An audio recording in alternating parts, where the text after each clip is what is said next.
Hello friends. मैं doctor Aishwarya Kaushik आज doctor Sukhwant Singh Yadav और डॉक्टर अखिल राजपूत के साथ इस एंडो बैठक में आप लोगों का स्वागत करता हूं। और सबसे पहले तो आप सब लोग मुझे जो लोग मेरी एमडीएस की कोचिंग में मेरे साथ रहे हैं, अब तो इतने साल हो गए हैं कि इतनी खुशी मिलती है कि बहुत से डॉक्टर्स जो हैं, अब मेरे स्टूडेंट्स मेरे पढ़ाए हुए अब एमडीएस करके अपने अपने कामों में इतने व्यस्त हो गए हैं और उस चीज़ की बहुत खुशी मिलती है। तो ये एक पहल हम लोगों ने की है which is not just restricted to दो students and those young doctors who are appearing for MDS entrance examinations, but उससे भी ज्यादा बढ़कर हम सब लोग, हम इस महान देश के लोग जो क्लिनिकल प्रैक्टिस में लोगों की प्रॉब्लम सॉल्व करने की कोशिश करते हैं दिन प्रतिदिन, क्लिनिकली जो एंडोडोंटिक्स को प्रैक्टिस कर रहे हैं और अपने आप को इम्प्रूव करना चाहते हैं।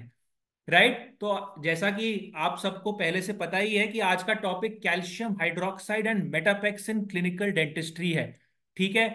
आज मेरे साथ इस time live doctor Sukhwant Singh Yadav हैं। मेरे ही सीनियर हैं। सीनियर रेजिडेंसी में हम लोगों ने दिल्ली सरकार के मौलाना आजाद मेडिकल कॉलेज में 3 साल काम किया। लोगों की सेवा करने का हमें मौका मिला। उससे पहले सर ने AIIMS new Delhi, all India institute of medical sciences new Delhi से अपनी एमडीएस प्राप्त की है एंडोडोंटिक्स में। और इनका परिचय मुझे लगता है कि यूट्यूब के माध्यम से तो शायद आप लोग मुझसे ज्यादा इन्हें जानते हैं। मुझे नहीं लगता इस टाइम हिंदुस्तान में कोई भी इंसान जो अच्छी रूट केनाल ट्रीटमेंट करने की कोशिश कर रहा है, जो सीखना चाह रहा है और जो सीख भी चुका है पर बीच बीच में अटकता है, हम सब अटकते हैं राइट, वो सर के वीडियोस जरूर देख रहा होगा। तो मेरा सौभाग्य है कि मैं आप लोगों से कुछ ज्यादा सर को जानता हूं पर्सनल लेवल पर। तो ही is just a phone call away for me. And कभी भी कहीं पे मुझे प्रॉब्लम होती है तो मैं सर को जरूर याद करता हूँ, and sir yes being yes. Sir हमेशा मेनी टाइम। हमारी हेल्प करते हैं। हमारे पास डॉक्टर अखिल राजपूत भी आज हमारे साथ उनको होना था, पर एज यूजुअल लोगों की सेवा में, पेशेंट वर्क में बिजी है, होपफुली बीच में आके हमें ज्वाइन कर पाएंगे। तो दोस्तों आज बात हम कर रहे हैं कैल्शियम हाइड्रोक्साइड एंड मेटापेक्स की। इसमें हम सब यूज करते हैं राइट। वाइटल केस हो, नॉन वाइटल केस हो, जब भी ड्रेसिंग देनी हो, नंबर एक चीज, केनाल को कभी खाली नहीं छोड़ना चाहिए। ये तो डॉक्टर सुखवंत हमेशा बोलते आए हैं। ठीक है, केनाल को कभी भी खाली नहीं छोड़ना चाहिए। तो हम कैल्शियम, आमतौर पर क्लिनिक में कैल्शियम हाइड्रोक्साइड होता है, हम उसे सलाइन से या डिस्टिल्ड वाटर से या लोकल एनेस्थेटिक सोल्यूशन से मिक्स करके और हम उसको उसकी ड्रेसिंग देते हैं। सवाल यह है कि आज इस बैठक में हम डिस्कस क्या करना चाह रहे हैं। हम सब कर रहे हैं ये काम, पर कुछ क्वेश्चन मार्क्स हैं यहां पर। जैसे कि आजकल जब हमारे पास advanced techniques of you know irrigation protocol आ गए हैं, जिसमें हम अल्ट्रासोनिक सोनिक एक्टिवेशन कर रहे हैं सोडियम हाइपोक्लोराइड की, तो कुछ एविडेंस ये कह रहा है कि हमें कैल्शियम हाइड्रोक्साइड की आवश्यकता है ही नहीं। ठीक है, कुछ एविडेंस ये कह रहा है कि कैल्शियम हाइड्रोक्साइड दीजिए, पर एक तरफ कोई कहता है कि भाई 3 हफ्ते तक दीजिए तभी फायदेमंद होगा। एक एविडेंस ये कह रहा है कम समय तक दीजिए वरना केनाल वापस से रीइंफेक्ट हो जाएगा। तो फाइनली करना क्या है, फाइनली कितने दिन के लिए देना है, सो दैट वी इंश्योर कि भाई डिसइंफेक्शन हो गई पर रीइंफेक्शन नहीं हुआ। ठीक है, फिर कैल्शियम हाइड्रोक्साइड की कुछ कुछ कमियां, जिनको पूरा करने के लिए कैल्शियम हाइड्रोक्साइड के कुछ कॉम्बिनेशन प्रोडक्ट्स आते हैं, जैसे कि आइडोफॉर्म के साथ मेटापेक्स। तो उन सब की चर्चा हम करेंगे। And over to you Sukhwant sir. इसके इस पर प्लीज प्रकाश डालिए। हम सब, स्पेशली मेरे स्टूडेंट्स भी, आपके श्रोता भी, सब थोड़े से इसमें कंफ्यूज रहते हैं। Okay, hello doctor Kaushik, how are you? And hello to everybody. And thank you for this opportunity. हम लोग आज मिल रहे हैं और बहुत क्रिटिकल टॉपिक है। मतलब आधे लोग तो सोचते हैं कि हम डालें ही ना कैल्शियम ऑक्साइड। हम डालते क्यों है? कुछ पता ही नहीं है लोगों को, अवेयरनेस ही नहीं है। अवेयरनेस, बिल्कुल अवेयरनेस नहीं है। और कितना, और फिर डालें तो कहाँ तक डालें कैनाल में, और कितने दिन डालें? सो बेसिकली ये जो क्वेश्चन है कितने दिन डालें, ये बहुत इंपॉर्टेंट है। क्योंकि लोग कैल्शियम ऑक्साइड डालते हैं, अगले दिन उसकी ऑब्जर्वेशन कर देते हैं। सो उसका क्या फायदा फिर? सो जो एफिकेसी लेवल है, कब कैल्शियम ऑक्साइड एक्ट करना शुरू करेगा, उससे पहले ही अगर आप उसको वॉश आउट कर दोगे फिर क्या फायदा है? सो एटलीस्ट उसका विंडो पीरियड है, लाइक 3 to 7 days। कम से कम 3 दिन तो कैल्शियम ऑक्साइड रहना चाहिए कैनाल में, नहीं तो फिर आप कोई फायदा नहीं। और फिर अच्छा 7 डेज क्यों, हम 10 डेज, 15, 15 डेज, 20 डेज डाल दो, है ना। वाटर बेस्ड कैल्शियम ऑक्साइड की बात कर रहे हैं, वाटर बेस्ड। सो क्यों 7 दिन ही क्यों, 7 डेज क्यों? क्योंकि 7 डेज के बाद उसकी एफिकेसी डाउन होनी शुरू हो जाती है। अब अगर उसकी एफिकेसी लेवल उतना अच्छा नहीं है और आपकी टेम्पररी फीलिंग हिलनी शुरू हो गई, तो फिर री इन्फेक्शन का चांस, फिर क्या फायदा हुआ। सो ये जो क्रिटिकल बात है कि कितने दिन तक डाल लें, कम से कम 3 दिन, और ज्यादा से ज्यादा 7 दिन वाटर बेस्ड कैल्शियम ऑक्साइड। फिर अच्छा, मेटापेक्स, मेटापेक्स आइडोफोम है, वो ज्यादा देर होल्ड करके रख सकता है। मेटापेक्स कितना दिन डाले? तो और मेटापेक्स क्यों डालें भाई, कैल्शियम ऑक्साइड डालें बस वाटर बेस्ड, मेटापेक्स क्यों डाल रहे हो? उसको निकालने में इतनी डिफिकल्टी होती है, क्योंकि वो ऑयल बेस्ड है, फाइल से निकलता नहीं, क्यों डाले? सो जो बड़े पेरिपेकल लीजन है, लार्ज पेरिपेकल लीजन केसेस हैं, उन केसेस में सिंगल कैल्शियम ऑक्साइड ड्रेसिंग से सफिशिएंट नहीं होता डिसइंफेक्शन। सो हमें एवरी 7 डेज उसको चेंज करना पड़ेगा, ताकि वो डिसइंफेक्शन थोड़ा लंबा चले। सो इसमें पेशेंट के अपॉइंटमेंट्स बढ़ जाते हैं। सो ऑब्वियसली हमें पेशेंट का भी केयर करना है, मेन तो वही है। सो ऐसे केसेस में हम मेटापेक्स डालते हैं। मेटापेक्स अप टू 21 डेज काम कर सकता है। सो जो हम वाटर बेस्ड कैल्शियम ड्रेसिंग है, जो हम 3 डालनी पड़ेंगी, मेटापेक्स एक ही बार में काम कर देगा। सो तो हर केस में मेटापेक्स डाले ना फिर। क्यों हम वाटर बेस्ड क्यों डाल रहे हैं? क्योंकि जो मेटापेक्स है उसके भी कुछ डिसएडवांटेजेस हैं। उनमें से एक तो ये है कि उसको प्लेस करना डिफिकल्ट है, फिर रिमूवल डिफिकल्ट है। फिर एक सबसे बड़ा डिसएडवांटेज है फ्लेयर अप। जैसे कोई भी नेक्रोटिक कैनाल है, आपने उसको ब्लॉक कर दिया पहले दिन ही मेटापेक्स से, अगले दिन पेशेंट आएगा बहुत स्वेलिंग लेके, फ्लेयर अप लेके। सो ये एक बहुत क्रिटिकल है। और डॉक्टर कौशिक आप बताइए, आप अपने प्रैक्टिस में क्या करते हैं?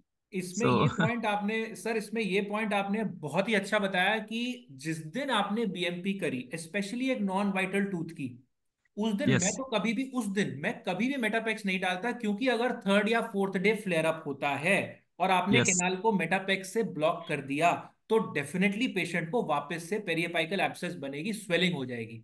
तो आप मेटापेक्स डाल, तो मेटापेक्स जरूर डालिए, बहुत अच्छा मेडिकमेंट है, पर एक बार जरूर इंश्योर कर लीजिए कि पेशेंट की एब्सेस बनने की टेंडेंसी चली गई है। अच्छा, ओके, राइट, तो अगर करेक्ट, वीपिंग केनाल है तो ऑब्वियसली आपको नहीं देना।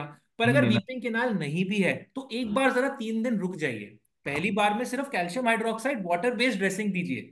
उसके बाद आपको लगता है कि नहीं, ये पेशेंट का केस थोड़ा टेढ़ा है, इसका बार बार केनाल डिसइंफेक्शन खाली कैल्शियम हाइड्रोक्साइड से सफिशिएंट नहीं हो पाएगा, तो आप मेटापेक्स बिल्कुल डालिए। यस, और तो पर एक चीज ये क्लियर हो इंश्योर गई। करके, तो ये बहुत जबरदस्त पॉइंट है। एक दूसरा पॉइंट जो आपने भी टच किया, मैं बताना चाह रहा था हमारे श्रोताओं को कि एक फोबिया है मेटापेक्स को लेके। यस, ठीक है, वो प्राइमरीली इसलिए है क्योंकि वो एक गिवन प्रेशर से निकलता है और उसमें वर्किंग लेंथ कंट्रोल बहुत जबरदस्त चाहिए आपको। तो आपको ये, अपनी वर्किंग लेंथ से अराउंड 2 mm शॉर्ट उसका स्टॉपर रखना है, उसको प्रेस करते करते केनाल से बाहर निकालना है, यस, जिससे कि वो पेरी एपिकली ज्यादा ना जाए, रादर बिल्कुल भी नहीं जाना चाहिए, तो फिर वो बिल्कुल इरिटेशन नहीं करेगा।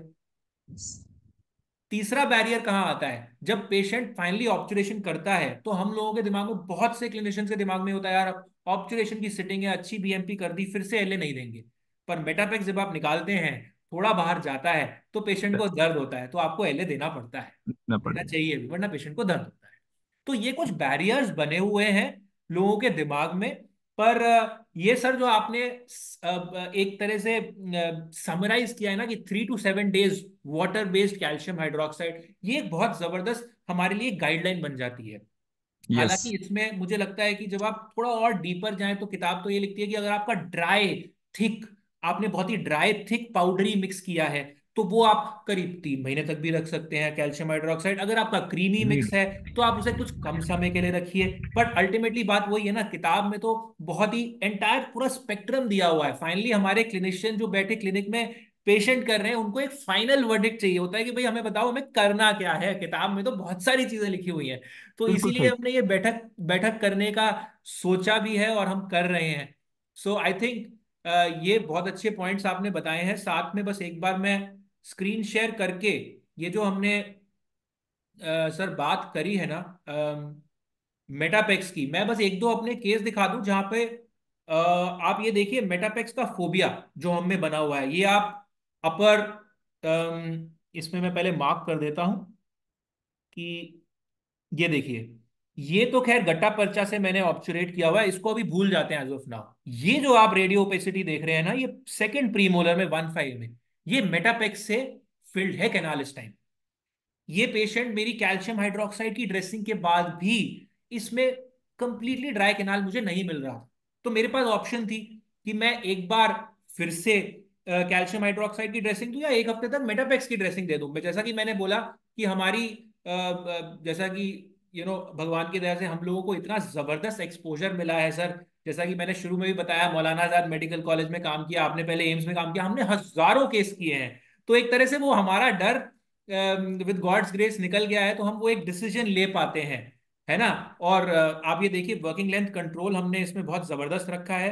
ये भी बिल्कुल। मेटापेक्स है, और ये मेटापेक्स निकाल कर ये हमने इसमें जो ये ऑब्चुरेशन की है, थोड़ा सा पेरियपाइकल सीलर का एक्सट्रूजन है, बट ये भी सब्सिक्वेंटली अराउंड 10 डेज के बाद हमने एक्सरे लिया था तो वो भी रिजॉल्व हो गया था। ये सीलेपेक्स सीलर है, बहुत अच्छा हम्म। कैल्शियम हाइड्रोक्साइड बेस्ड सीलर है, आजकल इंडिया में नहीं आ रहा, ये मैंने बाहर से मंगाया था। तो बस एक यही चीज थी बताने की कि मेटापेक्स से डरिए मत, बहुत ही अच्छा मटेरियल है, एक फोबिया मत बनाइए, पर उसको यूज बहुत ही केयरफुली करना है। आपका केस सिलेक्शन बहुत जबरदस्त होना चाहिए। जिस दिन बीएमपी करी उस दिन मेटापेक्स मत डाल। Sir right. आप कुछ और अच्छा, एक प्रकाश डालना चाहेंगे? एक पॉइंट मैं और कहना चाहता हूँ। जैसे कुछ कुछ लोगों के साथ होता है कि वो कहते हैं मेटापेक्स चिपक के निकल आता है सिरिंज के साथ। हाँ, whenever they try to push, तो उसका बताइए, कुछ बताइए आपकी वो कैसे ऐसा करे कि वो चिपक के बाहर ना निकले। नहीं नहीं तो उसमें कहते आप, मुझे डालते। लगता है एक बार तो आपका कैनाल, पहले तो सबसे पहली चीज ड्राई होना चाहिए। यही दूसरी, इंपॉर्टेंट पॉइंट है। Dry canal. दूसरा, आपका कोरोनल फ्लेयर अच्छा होना चाहिए। आपकी वो, यस। आपकी जो वो सिरिंज, जो जो जो प्लास्टिक की जो सिरिंज है, जो नीडल है, टिप है मेटापेक्स की, वो अपने आप में इतनी टाइट नहीं होनी चाहिए ना कैनाल के अंदर, वो थोड़ी सी उसमें एक प्ले होना चाहिए, जिससे कि आप राइट। उसको थोड़ा मैनिपुलेट कर सके कैनाल में। तो बीएमपी अगेन सर, बीएमपी एक बहुत बड़ा टॉपिक है, किसी और दिन उसके बारे में डिस्कशन होगा, बट हम डेफिनेट। उसकी इंपॉर्टेंस को कम नहीं कर सकते। बीएमपी एंड ड्राई कैनाल, वो हम्म। अगर आप सही रखेंगे और मेटापेक्स का स्टॉपर सही वर्किंग लेंथ पे रखेंगे, तो कोई मतलब ही नहीं है कि आप सही वर्किंग लेंथ कंट्रोल ना ले पाए मेटापेक्स एडमिनिस्ट्रेशन। कहने का मतलब ये है कि मेटापेक्स रामबाण नहीं है। राम बीएमपी बात करोगे उसके बाद मेटापेक्स काम करेगा। है। बिल्कुल ऐसा नहीं है बिल्कुल। कि बस कुछ भी करो मेटापेक्स डाल दो सब ठीक हो जाएगा। वो हाँ, उल्टा ऐसा नहीं फेरत है भी हो कि सकता है। जैसे मुझे अभी एक ही मेरे स्टूडेंट कुछ दिन पहले बता रहे थे कि वो कहीं गए और किसी ने 15 नंबर की फाइल ली, और राइट। वाइटल केस था, 15 नंबर की फाइल ली और पल्प एक्सट्रापेट कर दी और 15 नंबर के जीपी से ऑब्चुरेट कर दिया। तो, तो ऐसे में आप मेटापेक्स डालेंगे तो पेशेंट को दर्द तो होगा ही। तो बिल्कुल बिल्कुल। Cleaning and shaping is very important. Very important, very important. So ये रहा है सर। तो आई अच्छा, थिंक वाइटल केसेस में क्या बेनिफिट होगा कैल्शियम हाइड्रोक्साइड डाल के? सर, वाइटल केस में एक तो मुझे कुछ स्पेसिफिक इंडिकेशंस हैं जिसमें बहुत ही क्लियर कट बेनिफिट है, जैसे कि इंटरनल रिजॉर्प्शन के केस, यस, जहाँ पे डेफिनेट। आपका, आप इंस्ट्रूमेंटेशन ही नहीं कर पा रहे वो तो हैं, मस्ट है। तो आपको इंट्राकेनाल मेडिकामेंट एक कैल्शियम हाइड्रोक्साइड देना पड़ेगा। बाकी सर आप और प्रकाश डालिए कि एक वाइटल केस में एक बहुत बड़ा क्वेश्चन है, क्वेश्चन तो यही है कि भाई हम सिंगल विजिट एंडोडोंटिक करके क्यों नहीं खत्म कर देते। बिल्कुल बिल्कुल। सो इस पे मैं एक चीज कहना चाहता हूँ। जैसे इस पे हम एक एक्सपेरिमेंट कर सकते हैं। आप बीएमपी कीजिए, ठीक है। बीएमपी करने के बाद कैनाल को खाली छोड़ दीजिए 2 दिन के लिए, कुछ भी मत डालिए, ठीक है। फिर पेशेंट को बुला के 2 दिन के बाद उसमें फाइल डालिए। पेशेंट जंप करेगा। या क्यों जंप करेगा? क्योंकि उसमें बचा हुआ है अभी पल्प, थोड़ा बहुत रेमिनेंट्स। और हमारा जो इरिगेशन है वो उतना परफेक्ट नहीं है कि वो रेमिफिकेशंस में, लेटरल कैनाल्स में और इधर उधर चला जाए। तो यहाँ पे काम आता है आपका कैल्शियम ऑक्साइड। क्योंकि वो आप अगर उसमें कैनाल में एक एनवायरमेंट अल्कलाइन बना देगा, जिससे जो भी वहां पे टिश्यू है, जो टिश्यू है वो नेक्रोसिस हो जाएगी। और अगली बार जब आप इरिगेट करोगे तो नेक्रोस टिश्यू निकल जाएगा। सो मतलब आप सिंगल विजिट कर सकते हो वाइटल केसेस में, अच्छा इरिगेशन करो उसको, जो भी एक्टिव। हाइपोक्लोराइड थोड़ा वार्म ले लो, थोड़ा उसको वाइब्रेट कर दो। बट हाँ, अगर आप 2 विजिट कर रहे हो तो कैनाल खाली नहीं छोड़नी। आप डालो, कैल्शियम का आपको फायदा ही होगा। सो ये एक पॉइंट मैं ऐड करना चाहता। आप बताइए आगे, आप कंटिन्यू कीजिए डॉक्टर कौशिक। मुझे लगता है सर कि हमने एक फाइनल वर्डिक्ट बहुत अच्छा दे ही दिया इस पे, कि हमारी तरफ से कैल्शियम हाइड्रोक्साइड की बेस्ट 3 से 7 दिन उसकी एफिकेसी पहुंचती है, तीसरे दिन तक। ठीक है। अगर आप स्टडीज देखें तो उसमें तो वो कहते हैं कि भाई 24 घंटे में वो एंटेरोकोकस फीकैलिस को मार देता है, पर साथ में आप ये भी तो देखिए कि स्टडीज ये भी कहती है कि dentine has a negative negative effect on the efficacy of calcium hydroxide. तो यस। इसीलिए क्लिनिकली असली असल बात तो यही है ना कि क्लिनिकली मेन बात 3 दिन तो चाहिए ये आपको, है। वो रहे वहां पे, 3 दिन वो राइट, रहे। करेक्ट। और हाँ, एक हफ्ते बाद ये भी स्टडीज कहती हैं कि आपकी टेम्पररी फिलिंग लीक करने लग जाती है। तो हाँ, राइट। वो 3 से 7 दिन का गोल्डन पीरियड है, वो बहुत जबरदस्त है। वो एक बिल्कुल। और चीज से कोरिलेट करता है सर। वो इस हाँ। चीज से कोरिलेट करता है कि हमारी वीन टेक्स्ट बुक ये कहती है कि जब फ्लेयर अप होता है तो मोस्ट कॉमन इज थर्ड और द फोर्थ डे। तो यस, आप यस। तो आप वो पीरियड भी सी थ्रू कर लेते हैं कि भाई नहीं करेक्ट। हुआ फ्लेयर अप, अब मैं ऑब्जर्वेट करता हूँ। बिल्कुल, बिल्कुल। सो ये सब चीजें, सब कुछ ही साइंटिफिकली बहुत ही जबरदस्त तरीके से लिंक्ड है, और हाँ। तभी ये प्रोटोकॉल्स बने हैं। अच्छा, तो एक इसका प्रोटोकॉल बताइए कि कुछ लोग बोलते हैं कि हम लोग पुश कर दें मेटापेक्स को, बड़ा लीजन है तो उसके अंदर मेटापेक्स पुश कर देते हैं ताकि वो हील कर जाएगा उससे, मेटापेक्स से। तो ये कुछ लोग मानते हैं कि पॉजिटिव फायदा होता है, और कुछ लोग कहते हैं नहीं, कुछ खास बेनिफिट है नहीं, पेरिपाइकल ग्रेनुलोमा है वो तो आपका स्टेराइल ही है, तो वह क्या एक्टिवेट करेगा। सो बताइए, थोड़ा कंफ्यूजिंग है, आप इस पे थोड़ा सा। सर, मेरे ख्याल से तो आजकल यही चल रहा है कि किसी भी तरह का मेडिकमेंट, सीलर, गट्टा पर्चा, आपका बियॉन्ड द वर्किंग लेंथ नहीं जाना चाहिए। करेक्ट, यही मैं भी यही सोचता हूँ, बिकॉज वो पेन इंड्यूस कर देगा ना पेशेंट को। ये भी तो एक पॉइंट है। चल, मान लीजिए कि वो आपको हेल्प करेगा हीलिंग में, बट वो पेन फ्लेयर अप कर देगा। सो ज्यादा ट्राई ना करें सीलर को भी पुश करने का, या बिल्कुल। फिर मेटापेक्स को भी पुश करने का। उससे कोई फायदा नहीं होगा। कैनाल में आपको एल्केनाइन इन्वायरमेंट बनाना है, वो आपको वैसे भी कैनाल में चाहिए, तो आप बाहर क्यों पुश कर रहे हैं। मुझे लगता सो है सर ये सोच का जो चलन है शायद वो वहां से आया कि जो वो ओरल सर्जरी में ऑस्टियोमाइलिटिस के केसेस होते हैं ना, तो उसमें आयोडोफॉर्म की ड्रेसिंग डालते हैं वो गॉज ओ, के राइट, साथ। करेक्ट। तो करेक्ट। शायद ये सोच के उन्होंने ये एंडोडोंटिक्स में डाला है, पर एंडो में आई थिंक अब एविडेंस बहुत क्लियर है कि हमें सब कुछ with in the working length रखना है। करेक्ट। बस, और उसके करेक्ट। बियॉन्ड अगर कुछ करने की कोशिश करी जाए तो वो फिर आप एपिसेक्टमी करेंगे। उसमें हाँ, आप ऑर्थो ग्रेड नहीं खेल सकते कि आप वहां हाँ। से आप कुछ कुछ आपका कर रहे हैं। आपका इरिगेंट भी नहीं जाना चाहिए। नहीं आपका जाना। इरिगेंट अगर बैक्टीरिया के साथ मिक्स होके जा रहा है, तो वो भी तो फ्लेयर अप करेगा। मतलब फ्लेयर बिल्कुल। अप का मेन कॉज ही ये है कि पेरियपेक्स में आपके बैक्टीरिया जा रहे हैं।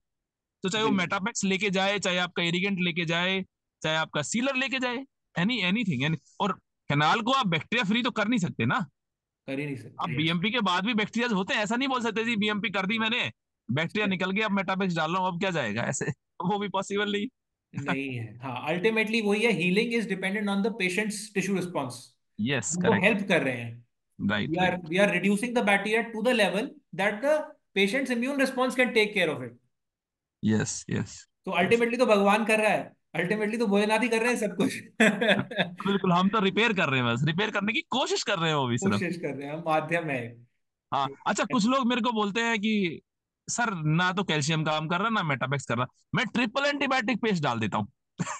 ये थोड़ा सा, ये दे ये सच सर में। मेरे लिए यस। भी बहुत कंफ्यूजिंग है। इस पे आप प्रकाश डालिए कि भाई हर चीज ट्राई करना, हम्म। क्या वो कहीं क्लीनिंग एंड शेपिंग बीएमपी में गलती कर रहा है क्लिनिशियन, कि वो बस, है यस। ना, he is just moving from one medicament to the other. तो इसमें क्या एग्जैक्टली exactly हो क्या रहा है? आप अलग मेडिकामेंट डालेंगे उससे आपका केस ठीक हो जाएगा, ये ऐसी बात नहीं है। ट्रिपल एंटीबायोटिक पेस्ट का कोई एडवांटेज नहीं है ऐसे केसेस में। वो एक अल्टरनेटिव मेडिकामेंट है ओपन अपेक्स केसेस के लिए स्पेसिफिकली। क्यों? जहां पे कैल्शियम ऑक्साइड पेरियापाइकल टिश्यू की नेक्रोसिस कर सकता है, तो हम वहां पे ट्रिपल एंटीबायोटिक पेस्ट डालते हैं, क्योंकि हमें वहां पे वाइटल टिश्यू चाहिए रीवेस्कुलराइजेशन के लिए। तो आप ट्रिपल एंटीबायोटिक पेस्ट ना आजमाएं। अगर आपका मेटापेक्स काम नहीं कर रहा है या कैल्शियम ऑक्साइड काम नहीं कर रहा है, आप फोकस करें कि कहाँ गलती हो रही है। कोई केनाल तो मिस नहीं हो रही है, यस। या फिर कोई कहीं पे वर्किंग लेंथ शॉर्ट तो नहीं है। बिल्कुल। या कई बार ऐसा होता है कि हम लोग ज्यादा ही अच्छा करने के चक्कर में उसको ओवर प्रिपेयर कर देते हैं। यस। ये भी तो हो सकता है आप पीडीएल को इंजरी करते जा रहे हो। सो बिल्कुल। आप बदलिए नाम, बार बार बदलने से कोई फायदा नहीं है। कैल्शियम ऑक्साइड बहुत स्टैंडर्ड इंट्राकेनल मेडिकामेंट है, वो भी सिर्फ वाटर बेस्ड। आप ऑयल बेस्ड भी बहुत ही स्पेसिफिक केसेस में, जहां आपको एब्सेस बहुत दिनों तक है, पेरिफेरल रीजन बहुत बड़ा है, या पेशेंट को आउट स्टेशन जाना है, तो आप यूज कर सकते हैं। मतलब ये मेरा मानना है, दिस इज माय पॉइंट। मैं ऐसा करता हूँ इन माय प्रैक्टिस। बिल्कुल सर, बिल्कुल। मोर और लेस मैं भी यही प्रोटोकॉल फॉलो कर रहा हूँ। और मुझे लगता है कि आज का ये सेशन सुन के हमारे सभी श्रोताओं को कुछ फायदा हुआ होगा, कुछ क्लैरिटी आई होगी। बाकी तो आप सबका स्वागत है। आप कमेंट्स डालते जाइएगा यूट्यूब चैनल पे हमारे, है ना। और हम आपके साथ संपर्क में रहेंगे ही। सर, और कुछ ऐड करना चाहेंगे आप इसमें? आई थिंक ये टॉपिक कंप्लीट हो गया है। हाँ, बाकी काफी। बातें तो इससे रिलेटेड बहुत हैं। हाँ और बिल्कुल। और तो आगे बैठक हम करते रहेंगे। ये और बैठक हम करते रहेंगे। और डॉक्टर सुखवंत सर, आपका आज आने के लिए बहुत बहुत धन्यवाद। हम सबको बहुत ज्यादा, मुझे लगता है, फायदा होना चाहिए इससे। और इसी इसी विश्वास और इसी वादे के साथ कि हम बीच बीच में आपके पास आते रहेंगे, आपके डाउट्स भी लेते रहेंगे, आई थिंक आज की बैठक यहीं पे समाप्त करनी चाहिए। आज सैटरडे है, तो सब लोग पार्टी कीजिए। और आई थिंक लोहड़ी लोहड़ी और मकर संक्रांति का ऑस्पिशियस ओकेजन है दोनों। तो सब लोग अपने घर परिवार के साथ रहिएगा। और शुभकामनाएं सबको।